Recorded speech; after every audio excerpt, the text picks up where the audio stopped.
what I appreciate you sitting down and talking about is because we want to talk about the difference of where we're going financially in the state, what we're trying to do from a fiscal stability standpoint. So if you look at where we were 4 years ago, it was very much about the fact that we needed to focus on jobs, we needed to focus on the budget. We had gotten through the 2008 recession. A lot of people felt the burn from that. And it was not just how do we come out of the 2008 recession, how do we make sure that never happens again? How do we make sure that when we hit hard times, we're never in that burn that we were before? And the way you do that is, that's the accountant in me coming out, which is you don't ever raise taxes just because. You don't ever borrow money just because. So bonds, while some are saying, oh, it's cheap money, you only use bonds for long-term infrastructure that's not the normal course of business. So a Boeing is a long-term infrastructure plan that's not normal course of business. Sitting there and having deferred maintenance on buildings for tech schools and all these different projects, those are things you're supposed to be paying for on a year-to-year basis. So you look at the fact that we've watched our budget continue to have new revenues. It's a great thing. That's what we're pleased to have. But at the same time, you never stop being smart. And what I'm concerned is we can't suddenly relax and say, oh, we're back in the good times, we're not having the bad times, let's spend it and spend it fast. We've got to now say, we still prioritize. We never should stop feeling like 2008 passed. You spend the same way today as if it were still 2008. And looking at that, you say, all right, we have almost $400 million in extra revenue. $400 million. Why in the world do you suddenly say, I'm going to go borrow $500 million? Nobody would do that in their household. If you get a bonus from your job, you don't turn around and say, I'm going to run up the credit card debt too. You use what you have and you say, okay, what can we take care of? You can take care of a children's hospital with $400 million. You can take care of that deferred maintenance. You can do a lot of those same projects, but you prioritize. And then when we have the additional revenues next year, you pick up what you didn't get this year. That's what we want them to remember is, don't put us in more debt. We are very proud to say that we have reduced debt every single year that we've been in office. But we went even further than that. One of the things we inherited was $1 billion debt that we had taken from unemployment insurance. Not only did we pay it off, we're paying it early, 5 months early, saving millions of dollars in interest that now can go towards these projects, that can go towards these things. So this is about spending smart. This isn't about spending all that you can. This isn't about saying, okay, it's a good year, let's go ahead and start filling the coffers. It's about still being smart and never forgetting what that burn felt like in 2008. And so essentially what ended up happening in the House budget is they pared down the almost $500 million that they were planning on borrowing to, by my math, almost $90 million, and put it in the budget in non-recurring money and capital reserve. Do you think you're likely to veto any of those projects, or since they did not borrow it, what is kind of the future of some of those? So we'll do the way we've always done the budget. We're pretty consistent when it comes to the budget. I'm a pretty easy read when it comes to those things, which is, so we're still kind of combing through the House budget to see what got in, what didn't get in. We will watch it as it goes through the Senate, and then we'll come back. What we will do is at the end of the day say, what should the taxpayers be paying for and what should they not be paying for? It's pretty black and white. Taxpayers should pay things that fall into the line of the role of government. Government was intended to always look at rights, freedoms, infrastructure, those types of things, those things that we're always supposed to pay for. Not projects, not wish lists, not things that the private sector can pick up. So we don't know yet from the House what we're going to be looking at. We are now focused on the Senate and looking as that makes its way to the Senate as to how they're going to handle the additional revenues, how they're going to handle what they consider priorities, and then go from there. And one specific thing that made it in was bonding out the other car sales tax revenue. So taking the roughly $50 million and investing that kind of tenfold, $500 million would be the return, sending it to the infrastructure bank and then prioritizing. And roads has been a pretty big issue. Is that a component that you would support?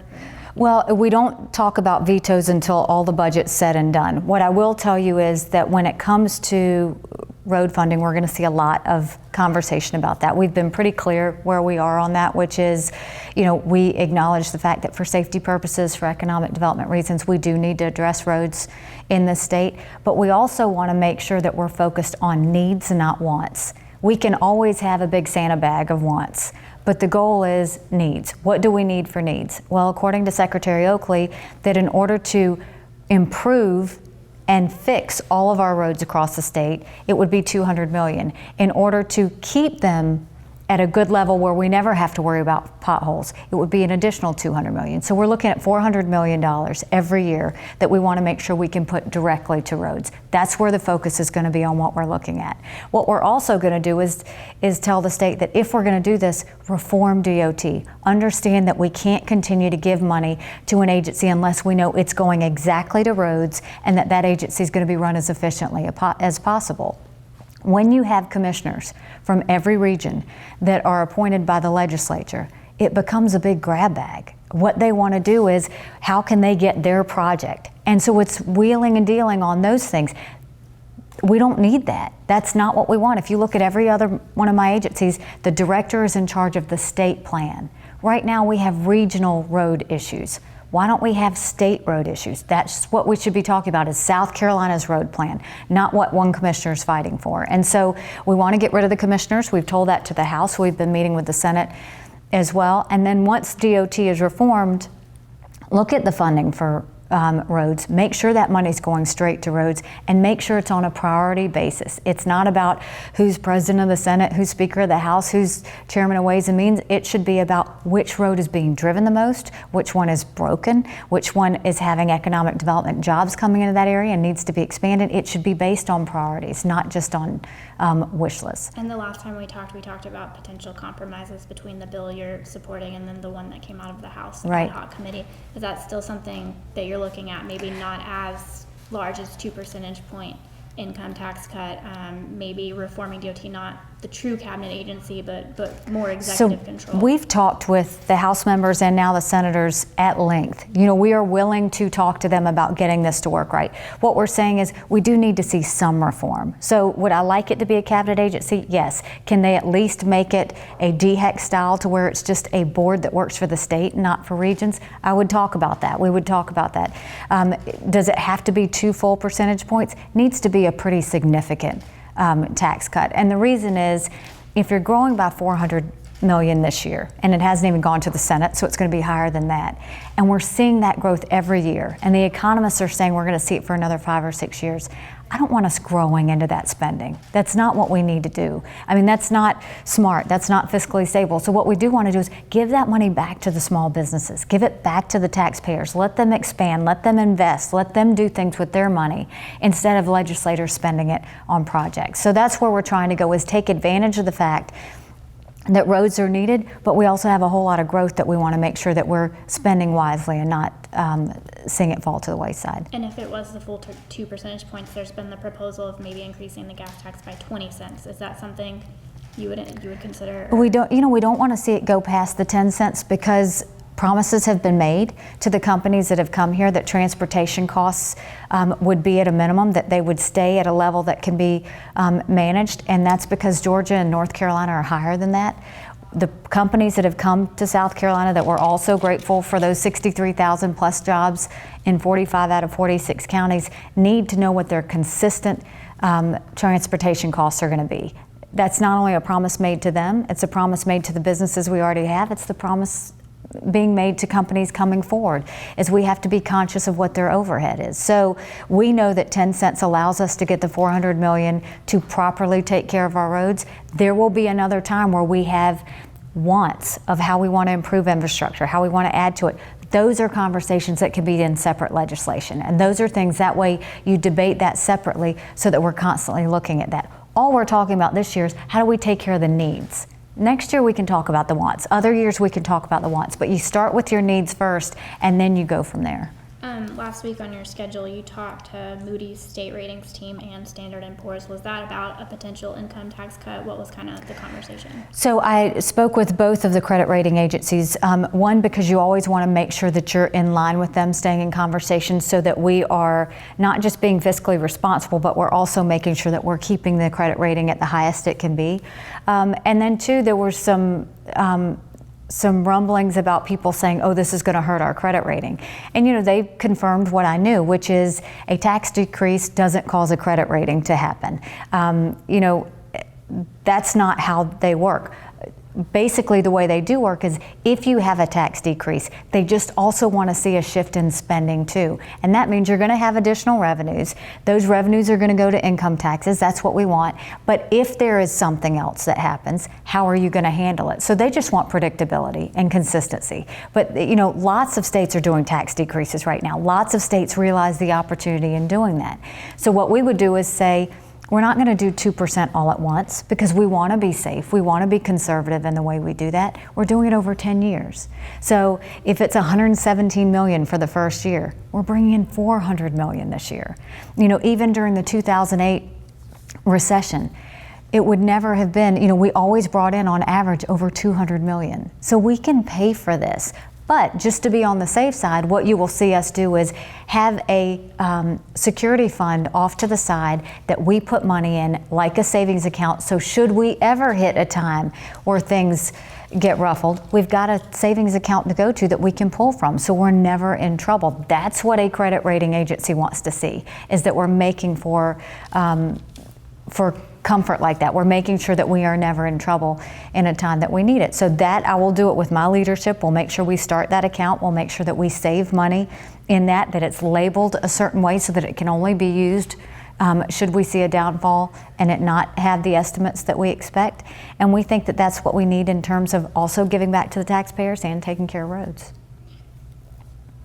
Last week during budget talks in the bond bill controversy, there was claims that you were going to legislators' home districts and throwing rocks. You went to Spartanburg and criticized representatives for signing on to both roads bills. You went to the Florence and the ethics conversation was brought up. And in one of our election stories, you told us that during your first term as governor, you were angry. Are you angry again? Why? No. Where is this coming from?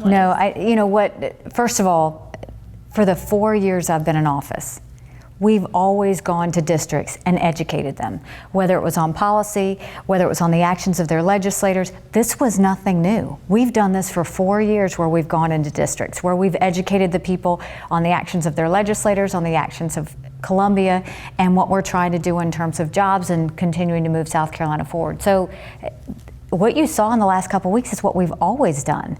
And we did not go to Spartanburg and criticize legislators for being on both bills. What we did was we went to Spartanburg and we criticized those senators that killed ethics reform. And we named them by name because we thought their constituents deserved to know. Those senators told us that their constituents didn't care about ethics reform. We wanted to go tell them what was being said. They were shocked. That's my job, is I have to educate. I don't have a vote upstairs. I do have the power of my voice. And I've always felt like that the taxpayers want me to let them know what's going on in Columbia so that they don't have to work so hard to find out. The other side of it is when we went to Florence, that again was the same thing. We gave the status on 5 or 6 issues, and then when we talked about ethics reform, we talked about the fact that it was, when it was killed, it was being killed with the leadership of Senator Leatherman. Those constituents deserve to know that. That's my job, is to always tell taxpayers what's happening in Columbia. That's something I've done for almost 5 years now. It's something I'll continue to do for the next 3. So there's not a particular butting of the heads with the legislature? No, and the one thing that's very important, this is not personal. So I have a lot of friends that are legislators. I respect every one of those 170 members that serve. That's never an issue. But they can't take it personal either. If you vote a certain way, it's my job to explain and educate people on what that was. They can't assume that they can continue to hide their votes, and I'm not going to say that. I wouldn't be doing my job. I have never forgotten who I work for, ever. I'm not going to start now. It is my job to let people know what's happening in Columbia. If they're trying to kill ethics reform, I'm going to tell who's trying to kill it.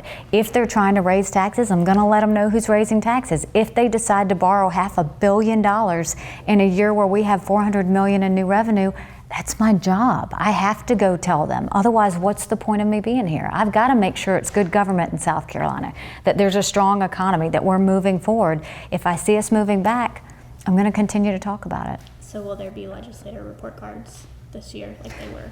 I think what you saw was the first year, we had legislative report cards. Every year after that, you just saw me go around districts and talk about it. This is the same thing. This is as consistent as I've ever been. You can talk to any of the legislators and they will tell you that I have been in their districts and I have talked about what they've done wrong, but I've also praised them. If there are legislators that really fight for the taxpayers, we go there and we talk about it. We talked about Representative Stringer in the Greenville Rotary last week and talked about what a rock star he's been.